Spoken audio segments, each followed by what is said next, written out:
Buenas noches, gracias por brindarnos el honor de su sintonía en este jueves 3 de abril, en donde la presidenta Claudia Sheinbaum en este día dio a conocer las acciones vinculadas al Plan México con la finalidad de fortalecer la economía nacional ante la entrada en vigor de los aranceles por parte de Estados Unidos. Durante su mensaje estuvo acompañada por miembros de su gabinete, legisladores, empresarios, como el presidente ejecutivo de Grupo Multimedios, Francisco González Albuerne. Tras el anuncio del presidente de Estados Unidos, Donald Trump, sobre aranceles recíprocos globales, la presidenta Claudia Sheinbaum celebró que México quedó fuera de esta medida gracias a la buena relación entre ambos países.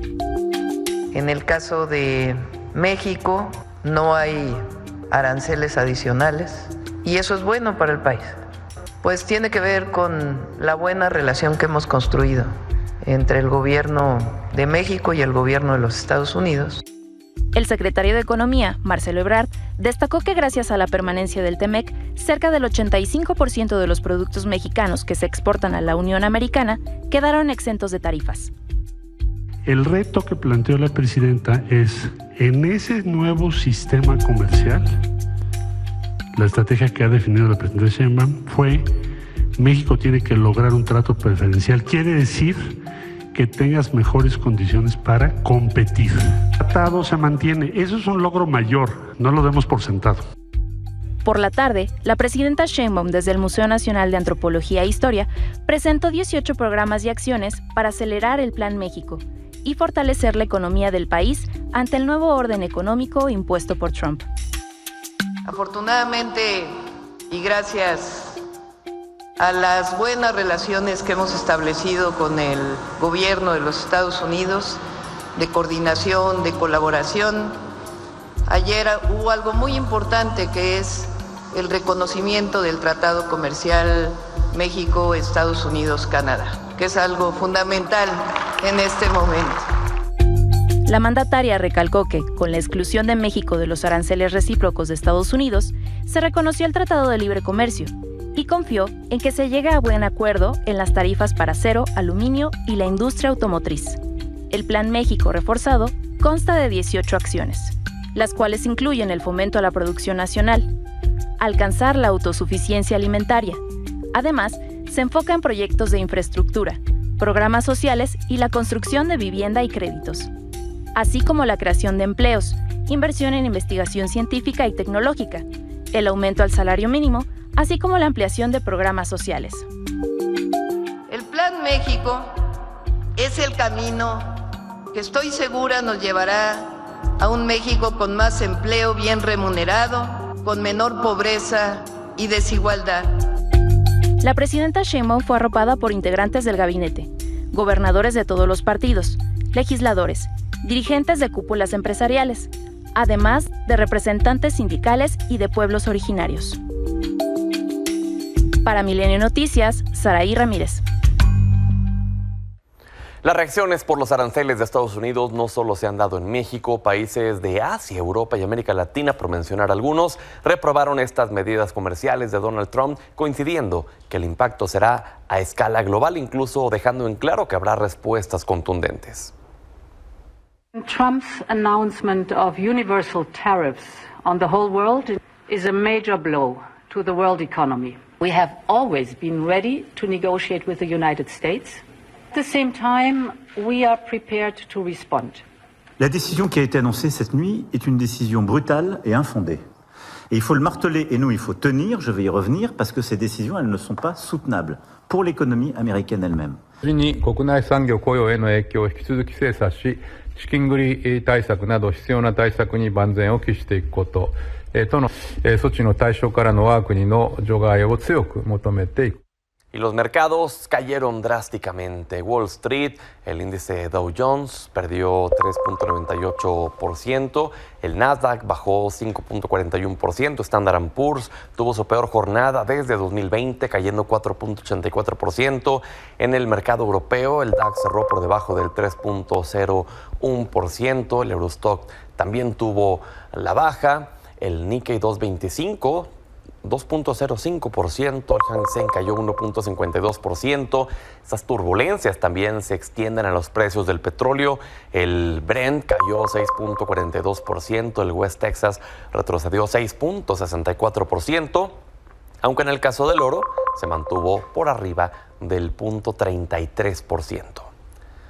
Y pese a las caídas de las bolsas, Donald Trump dijo que esperaba que estas reacciones sucedieran y que la medida era necesaria para sanar la economía estadounidense. Well, I mean, it's to be expected. This is a patient that was very sick. We really inherited a terrible economy, as you know. Went through an operation on Liberation Day, and it's going to be a booming country. Open to deals with these countries if they're calling you? Well, it depends. If somebody said that we're going to give you something that's so phenomenal, as long as they're giving us something that's good, the tariffs give us great power to negotiate. Y esto ya le afectó en la popularidad, en su índice de aprobación a Donald Trump, cayendo 43%, 4 puntos porcentuales debajo del nivel de aprobación que tenía al inicio de su gobierno, de acuerdo con una encuesta hecha por Reuters Ipsos, aunque esta cifra sigue siendo más alta que la obtenida en la mayor parte de su primer mandato, donde tenía 40%. ¿Y qué opinan los estadounidenses sobre los aranceles? En el caso de los automóviles, el 52% de los encuestados coincidió que les perjudicaría directamente, 28% estuvo a favor y 20% se abstuvo. Pero cuéntanos, José López Zamorano, desde Washington, ¿cuál es el sentir social respecto a las tarifas impuestas de Donald Trump hacia el mundo? Bueno, en definitiva, para la población, incluidos algunos de los partidarios de Trump, esto va a ser perjudicial para sus bolsillos. Pero un dato interesante, Pedro, hace apenas unas horas se presentó una iniciativa bipartidista copatrocinada por republicanos y por demócratas para tratar de frenar la imposición de los aranceles y que la última palabra sobre política y comercial recaiga en el Congreso de los Estados Unidos. Ahora, fueron dos legisladores muy importantes, especialmente Chuck Grassley, no solamente senador de uno de los estados agrícolas más importantes del país, Iowa, sino presidente del Comité Judicial del Senado y muy cercano aliado de Donald Trump, y la demócrata Maria Caldwell.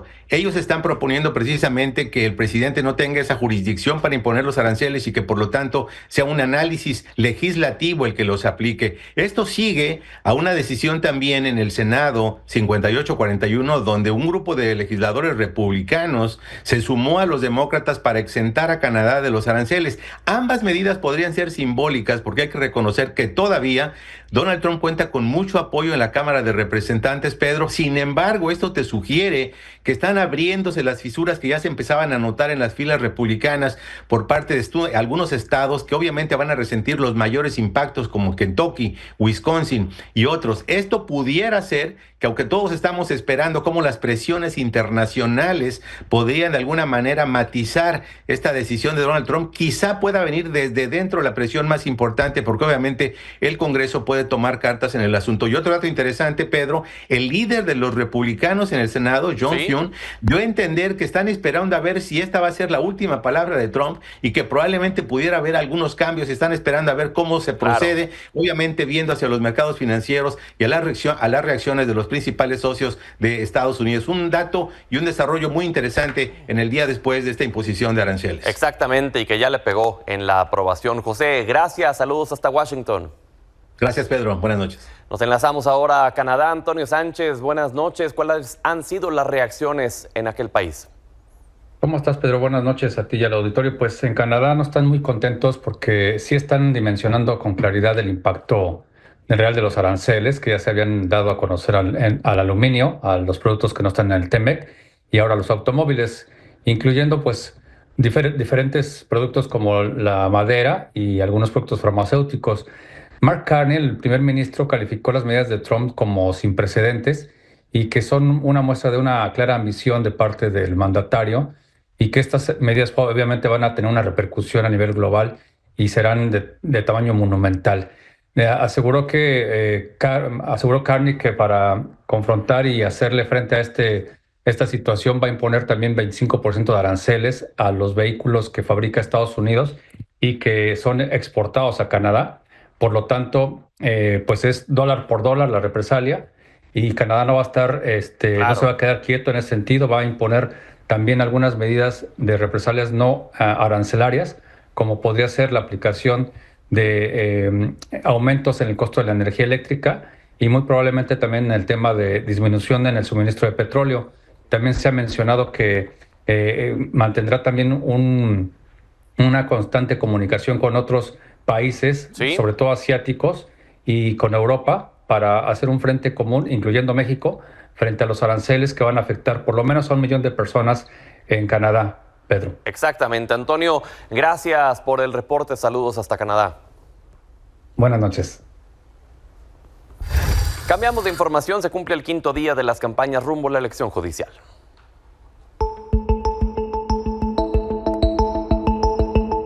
Es el día 5 de las campañas y los aspirantes a algún cargo en el Poder Judicial han pisado el acelerador en sus redes sociales, especialmente en TikTok. Desde ahí intentan ser didácticos, señalando a los electores cómo deberían ejercer su voto. Rollos y el Rosas Guarneros. Este 1 de junio quieres votar por mí, pero no sabes cómo. Yo te enseño. Es muy fácil. En el recuadro superior derecho verás el color amarillo. Ahí escribirás el número 21. O la usan para denunciar que antes los concursos de oposición para ciertos cargos estaban presuntamente plagados de corrupción. Inicia una lucha muy importante de litigio para llegar a conocer cuáles eran esas razones.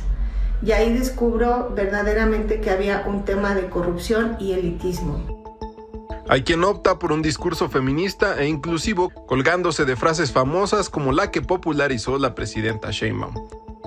Es momento de abrir las puertas a una justicia más equitativa y cercana. Lleguemos juntas.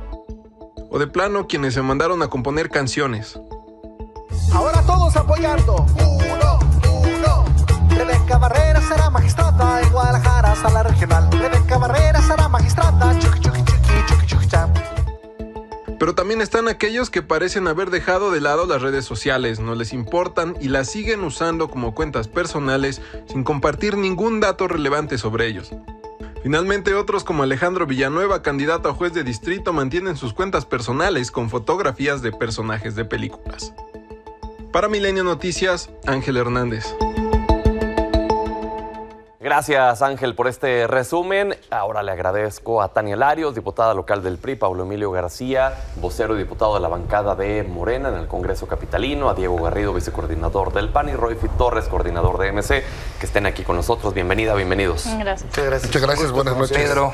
A ver, vámonos rápido con el tema, porque incluso hoy veía la sesión que tuvieron ahí en el recinto legislativo y que se prestó a que se agarrara, ¿no? Porque decía un compañero tuyo, Paulo, que sí, defendemos a tal y a tal y a tal porque son de la izquierda y sí son nuestros candidatos y todo.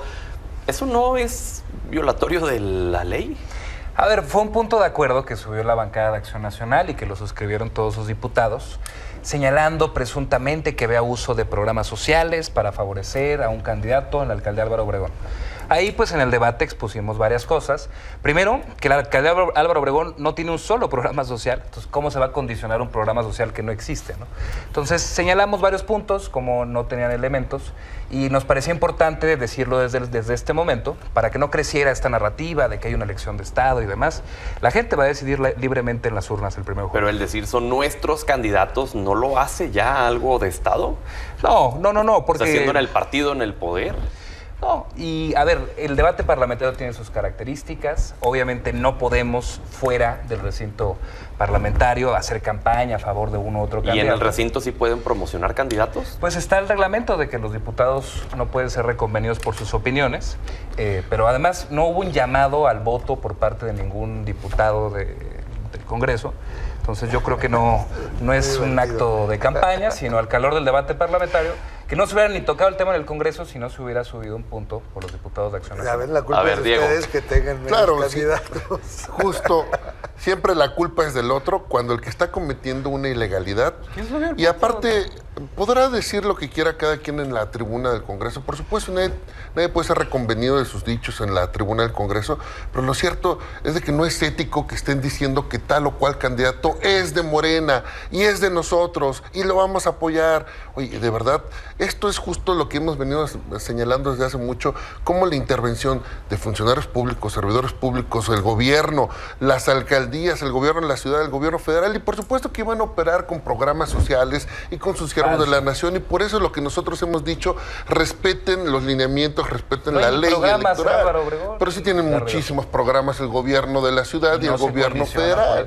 Y lo que sí efectivamente está pasando es justo lo que la propia presidenta Claudia empezó a hablar del proceso electoral, no obstante el lineamiento del INE, donde dispone que ningún servidor público puede meterse en esta elección del Poder Judicial. Y ella decía, no me han notificado. Bueno, ahora resulta que te tienen que notificar personalmente para que respetes la ley, el 134 constitucional, y no hagas uso de los recursos públicos del Estado, del gobierno, para beneficiar a algún candidato. Pero esto es lo que vamos a vivir. La intervención del gobierno, de sus recursos públicos, la intervención del narcotráfico, la intervención a la mala de otros actores, de sindicatos y demás que van a estar metiendo su cuchara en esta elección, que ni más ni menos es, fíjate, la que va a empezar en lo local, va a empezar el 18 de abril y vamos a votar por 34 magistrados, 99 jueces y 5 del Tribunal de Disciplina. Pero de estos 34 magistrados hay 204 candidatos.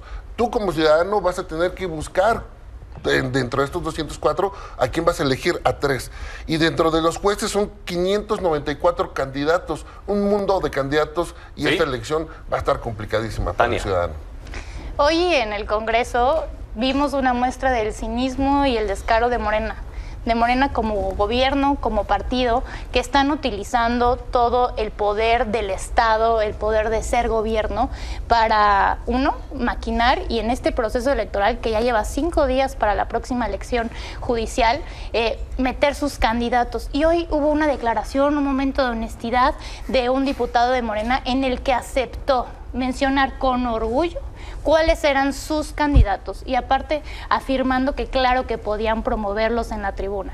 Se me hace poco ético y poco moral utilizar un mecanismo de la inviolabilidad parlamentaria para que desde la tribuna notifiquen que Lenia Batres es su candidata, que Yasmín Esquivel es su candidata, que Eduardo Santillán en la Ciudad de México es su candidato. Y entonces nos damos cuenta justamente de cómo Morena metió en estas tómbolas, que solo fue un proceso de simulación, un proceso de fraude, a sus candidatos. Y algo muy triste y muy lamentable, no hay equidad en la contienda.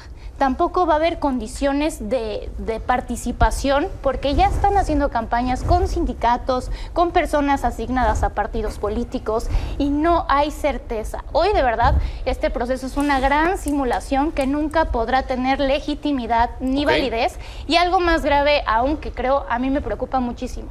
No importa cuánta campaña veamos, cuántos candidatos que promuevan ser ricos como un chicharrón, o sabrosos, o lo demás, menos ser capaces, ser imparciales, ser autónomos, vamos a tener. Ningún ciudadano va a contar esos votos. Los votos de las urnas los van a guardar, se los van a llevar al obscurito, y Morena va a sacar sin ningún proceso de transparencia a los ganadores. Eso van a hacer. Paulo. Eso es Morena el día de hoy. A ver, ¿qué es lo que queremos, Pedro? Porque ha habido mucha desinformación, y por eso se impugnó por parte de la presidenta y de varios actores también el acuerdo del INE. Queremos que los poderes públicos, que el Estado mexicano pueda decir cuándo y cómo votar. No por quién, porque también ha estado la oposición y sus voceros en los medios diciendo que nosotros estamos en contra de las propias reglas que aprobamos, que yo sé que es de las cosas que van a venir a decir acá, pero es falso. El artículo 506 de la LEGIPE, de la Ley General de Instituciones y Procedimientos Electorales, es clara. Dice que no pueden los poderes públicos apoyar a un candidato en particular, pero lo que sería muy sano, porque es una elección nueva, es una elección histórica, y que hay muchas dudas por parte de la sociedad de cómo se vota, pues que podamos informar cómo puede participar la ciudadanía sin decir por quién se va a votar. Eso es lo que queremos. Roy. Mira, yo creo que lo hemos venido diciendo, Cada semana esa elección es un desastre. Y estos 5 días de campaña nos dan cuenta de lo que nos espera en todo este proceso electoral con estos candidatos que solamente se pueden promocionar en redes sociales. Lo que hemos visto de los actos de las candidatas y los candidatos oficiales, pues también es totalmente lamentable.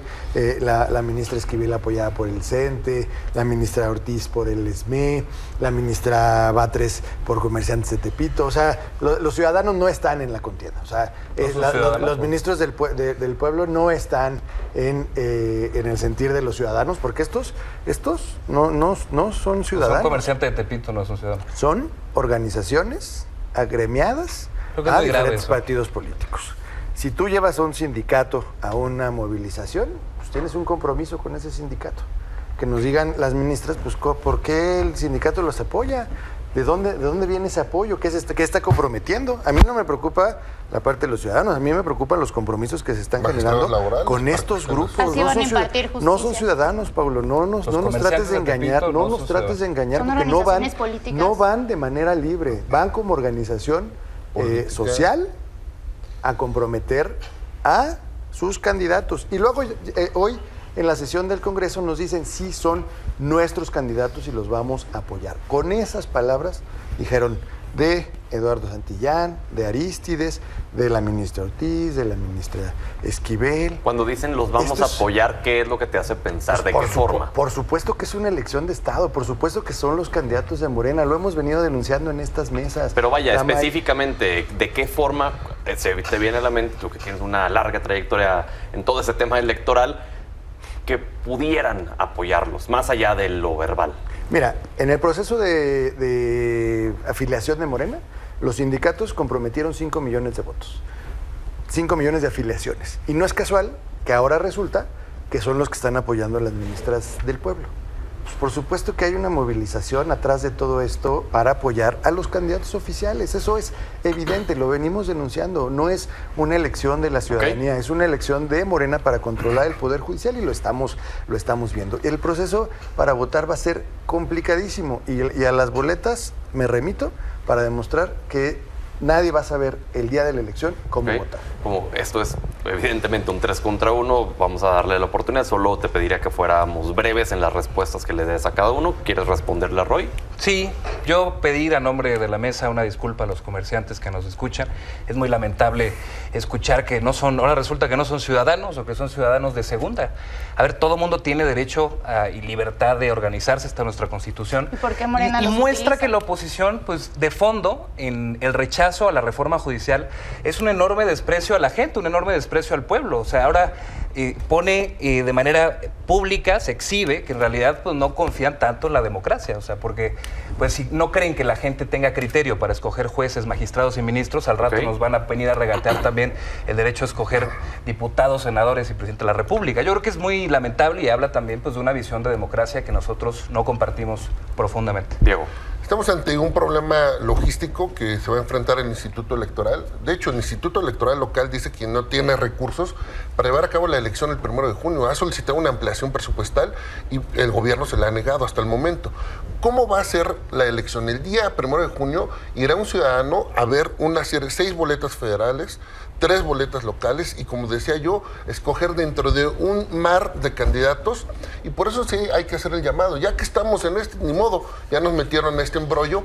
Y yo le pido a todos los que nos están viendo que verdaderamente ejerzan un voto razonado, informado y vean el perfil, porque no puede llegar estos candidatos que Morena dice que son del gobierno, que ellos los van a poner. Tiene que llegar gente independiente con carrera judicial, que verdaderamente vaya a procurar justicia y que pues ni más ni menos van a estar sobre sus manos temas que implican la libertad, la vida, el patrimonio de los vecinos, de los ciudadanos, de todos los mexicanos en este país. Y por eso también es preocupante porque, fíjate, ¿quién va a contar los votos? No se van a contar el día van a trasladar los paquetes electorales a una sede distrital, pero esa cadena de custodia del punto de la casilla a que llegue a la sede distrital, en donde se cuentan los votos, no hay quien vigile cómo va. Ahí pueden hacer un relleno de boletas, un inflado de urnas. No, pero de acuerdo con las instituciones electorales están resguardadas, como en todas las elecciones anteriores se utiliza el mismo mecanismo de logística con las fuerzas de seguridad para pero si con transparencia. Exacto, pero no se cuenta. ¿Qué sucede en todas las elecciones? Ahí no los cuentan los ciudadanos en las casillas. Ahí, por ejemplo, y digo, yo hablo por lo que yo vi, lo que a través del Instituto Nacional Electoral nos enseñaron, esos paquetes van a estar en una bolsa que tiene una capacidad de dejar una marca imborrable si es violada esa bolsa. Entonces, si se logra abrir, se va a ver evidenciado que se abrió ese paquete y entonces toda esa cantidad de boletas no van a contar. Es que León cree que todos son de su condición. Poner en otra bolsa y se puede Claro, no, pueden es hacer muy mil cosas. Ya los conocemos. Una bolsa. Es lo que de acuerdo al INE nos dieron. Pero ya los conocemos cómo proceso. Son de tramposos en las elecciones. No confían en el ¿Cómo INE ahora? compran el voto? Hay una gran marchaban ¿Cómo se ustedes puede de violar? Hay una gran diferencia. A ver, uno a la vez. Vamos, que termine Diego y vamos con Tania. Ya los conocemos. ¿Cómo compran el voto? ¿Cómo amenazan? ¿Cómo coaccionan? Justamente a sindicatos, a grupos organizados, los coaccionan para que vayan a votar o les compran el voto. Luego la cadena de custodia, insisto, el paquete electoral del punto de la casilla a la sede distrital del Instituto Electoral, ahí es donde se pone en riesgo que pueda ser alterado ese paquete o esa acta. Si no hay representantes que vigilen, como sucede en las elecciones ordinarias constitucionales, donde cada partido pone representantes, ¿quién va a cuidar eso? ¿Vas a tener cuántos representantes entonces? ¿Quién va a cuidar? No hay representantes. No. Sí, en el caso en el que hubiera representantes. Los que sean necesarios. Juan, ¿tendrías más de 3,000 representantes entonces en la fuera delegación? necesario. Vaya humana hasta la Junta Distrital. Tania, Conociendo los de transportes es mejor Tania y luego Roy. Morena prometió democratizar el proceso a la elección judicial. Eso es una total mentira, es una farsa, es una farsa completa. Porque, ¿qué valida la democracia? Que es el poder que reside en la gente. Hoy, los ciudadanos que puedan validarse como observadores electorales no van a contar los votos. Gran diferencia con los procesos electorales cotidianos que nosotros tenemos cada 3 o cada 6 años. Que los representantes de casilla, con observadores de distintos representantes, que bien hubieran podido ser sorteados por tómbolas en algunos lugares, que aparte va a haber muchísimas menos centros de recepción de votos, no los van a contar. Los van a contar funcionarios que sí están sometidos, desgraciadamente, por un partido en el poder que es Morena. Funcionarios del INE. Al final del día, ustedes están sometiendo no solo al INE, a todos los poderes, y este es el intento y esa es la fachada y el disfraz de la reforma al Poder Judicial, de hoy este proceso judicial, cooptar a un poder que era autónomo para que hoy se deban y estén comprometidos su procuración de justicia al gobierno y al comité disciplinario. Es lamentable lo que estamos viviendo, es un momento crítico para México y para la justicia, no hay imparcialidad, no hay vigilancia, no hay transparencia y desgraciadamente no hay ni un mecanismo para poderlo hacer. Ellos pusieron en la ley, la reforma judicial lo decía, que estos procesos tenían que ser inviolables sin la participación de funcionarios, autoridades y representantes de poderes. Y ellos mismos hoy son los primeros que quieren incumplir e impugnar, contravenir las leyes que ellos metieron en la reforma judicial. Esa es la manipulación de Morena y por qué este proceso de justicia y de elección judicial es un total fraude y mentira de Morena. Vamos con Roy y luego ya le respondes a los dos, por favor. Mira, qué bueno, porque yo creo que Pablo sí debería de ofrecer una disculpa a los comerciantes a nombre de Morena, porque los usa como mercancía electoral. Esa es la verdad. Y a lo que sí hay que decirle a los comerciantes es que pueden votar libremente por quien ellos elijan, que nadie los puede obligar a votar por una determinada candidata. Eso es lo que hay que decirles, Pablo, y eso hay que pedirles disculpas por cómo los utilizan como carne electoral. Y hablando de las boletas, yo diría nada más 2 modelos. Aquí les decía que el modelo va a ser muy complejo. Miren, yo les traigo un ejemplo, esta ya se anunció, esta es la más fácil, que son los ministros. Esta va a estar en todo el país. Todas las casillas van a tener, o los centros de votación van a tener esta misma boleta, nada más que son 84 candidatos que tú tienes que llenar aquí, un numerito por cada uno, en el caso de mujeres, y un numerito acá para el caso de hombres. Aquí tienes que votar 9 veces. Ya no es una, como en cada una de las boletas. Y esta es la más fácil. Veamos unas de las más complicadas, las de los jueces en la Ciudad de México. Vienen además por colores y por juzgados. Entonces, ahora los ciudadanos van a tener que diferenciar por materia, efectivamente. Entonces, si es familiar, entonces tienen que poner un cuadrito acá, pero viene familiar, civil, familiar, penal. Entonces, tienen que encontrar al que quieren y encontrar la casilla en donde va ese número. Aquí son 5 casillas y aquí son otras 4. Este es el ejercicio más complejo porque vas a votar por materia 9 veces para candidatos de diferentes juzgados y además estas campañas que están haciendo muy creativas en redes sociales donde ponen efectivamente el número, por ejemplo en esta, que ponen el número en el que están registrados, pues resulta que también va por distritos. Y entonces el número que tienen en este distrito, pues no va a ser el mismo que va a tener en los otros. Entonces, estos candidatos del chicharrón, por ejemplo, puede ser que estén en un distrito y tú quieras votar por ese candidato y no va a estar en tu boleta, porque va a ser otro distrito. Va a ser de verdad es un caos. Paulo. Está garantizada la seguridad de la elección, cadena de custodia del ejército, mecanismos de inviolabilidad de los paquetes. Y además lo van a contar los funcionarios del INE, que la oposición hasta hace apenas unos meses marchaba en el Zócalo para defenderlo. La mayoría son los mismos. Defendemos al INE. Es el servicio profesional denunciamos electoral. cómo lo somete Ahora Morena. resulta que ya no confían ni en los funcionarios que ellos mismos defendían.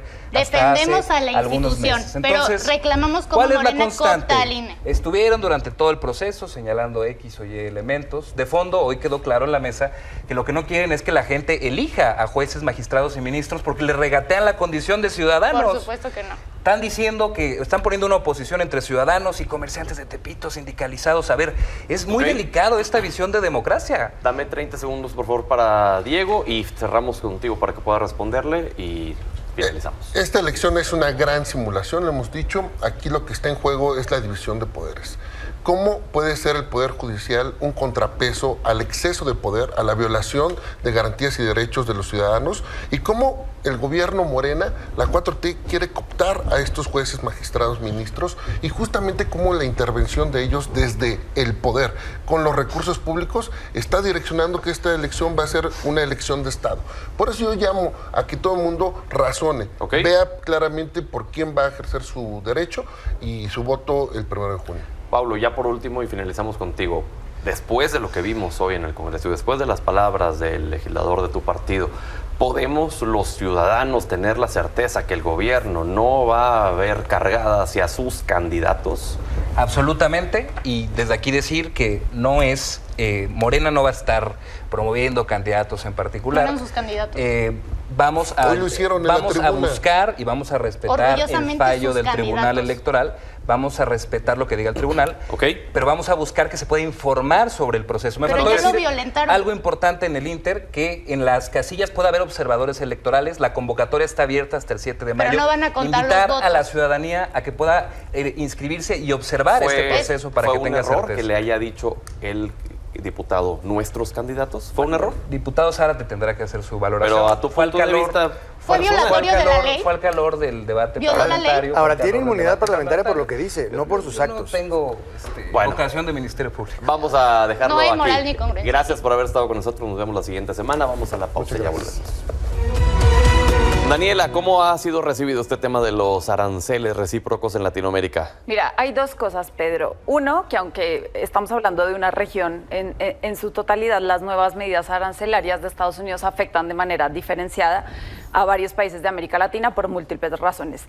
Y dos, en la propuesta y en la forma de gobernar de Donald Trump, la distancia ideológica siempre ha implicado un castigo, pero no, la cercanía siempre implica un premio, ya lo vimos en presidentes o en casos como el de Argentina, como el de Ecuador, como el de El Salvador, que a pesar de que tienen presidentes porristas de los Estados Unidos, pues también salieron lesionados con el tema de los aranceles. ¿Y por qué digo que aplica de manera diferenciada para los países de América Latina? Cada país de la región tiene estructuras económicas distintas. Por ejemplo, Brasil y Argentina son exportadores de materias primas como soya y carne, ¿no? Sectores que pueden beneficiarse si competidores como China tienen mayores restricciones, como es este caso de los aranceles.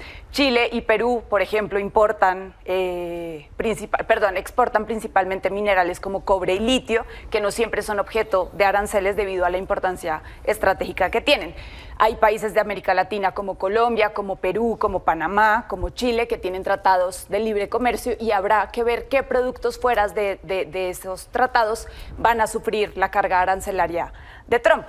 Ahora, también media qué relaciones son más tensas políticamente o no con los Estados Unidos. Digamos, de alguna manera México la ha librado, aunado al tema del TEMEC. Pero ahí, por ejemplo, no perdonó ni a Milei ni a Bukele.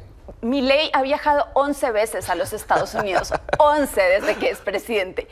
Daniel Noboa 5, hay una foto reciente de un viaje de hace como 4 días donde posaba muy feliz junto a su esposa y nada valió, ¿no? Y además tienes declaraciones respecto de respuesta a los aranceles, como las de Daniel Noboa y Milei, donde dicen, bueno, nos fue bien, ¿no? Nos pusieron 10%, no es tanto. Oye, los memes estaban increíbles, no, muy rico y todo, pero ahí les va el 10%. Además que tienes a presidentes como Gustavo Petro y Lula da Silva, que un día sí y otro no, se pelean con Donald Trump y tienen la misma carga arancelaria. Entonces, ahí es cuando digo que Donald Trump no respeta pues a los porristas de la región. Ahora, también tienes otros países que dependen más o menos de su relación comercial con Estados Unidos. Brasil, países como Argentina, como Chile tienen mercados un poquito más diversificados, a diferencia de México o países de Centroamérica. Sin embargo, por ejemplo, la inflación le pega distinto a economías más fuertes como la de Chile o a economías más debilitadas como la de Argentina en este caso. Entonces, al igual que Trump va a tener que ir evaluando cómo le va a pegar esta medida al pueblo estadounidense y a su propia economía, también los presidentes van a tener que ir evaluando de qué manera van a responder, teniendo en cuenta los productos que se van a ver afectados en esta cadena. Dijo Donald Trump el día de hoy, bueno, podemos negociarlos. Por supuesto, y aquí vamos, digamos, está directamente relacionado con el segundo tema, que es Venezuela, que fue el más afectado en la región, 18%, y va muy de la mano con esta suspensión a las represalias para las licencias de las empresas petroleras que ya operaban en Venezuela, que fue en este caso Chevron, Repsol, entre otras. Recordemos que Venezuela está produciendo alrededor de 1 millón de barriles diarios de petróleo y solamente Chevron aportaba casi el 25%, 20% de la operación. Entonces estamos hablando de una medida que le pega muchísimo a la economía venezolana. Sin embargo, hay quienes dicen que lo que está buscando Donald Trump con esto es apretar el proceso político o el régimen de Nicolás Maduro. Sin embargo, yo lo que creo es que está intentando sacar mejor provecho económico para las empresas estadounidenses que ya operaban en Venezuela. Claro que eso es al final del día la intención. Dani. Como siempre. Gracias por estar acá. Gracias a ti, Qué honor. Pedro. Pausa, regresamos. Axel Sánchez, bienvenido. Oye, a partir de estos aranceles al sector automotriz que entraron en vigor el día de hoy, ya hay repercusiones en México. Así es, déjate comento, justamente hoy salió información por parte de la armadora Stellantis, la cual anunció que justamente 2 de sus operaciones en México, principalmente las armadoras, van a suspender operaciones. Hay que tomar en cuenta que esta suspensión sí tiene que ver con el tema de los aranceles que impuso Estados Unidos a todas las importaciones automotrices, pues la empresa tiene que empezar a configurar algunas cosas. Sin embargo, hay que remarcar que esta es una suspensión temporal. Los mismos han comunicado que esta suspensión va a ser, una planta va a cerrar hasta el 13 de abril y la otra se va a reabrir en mayo.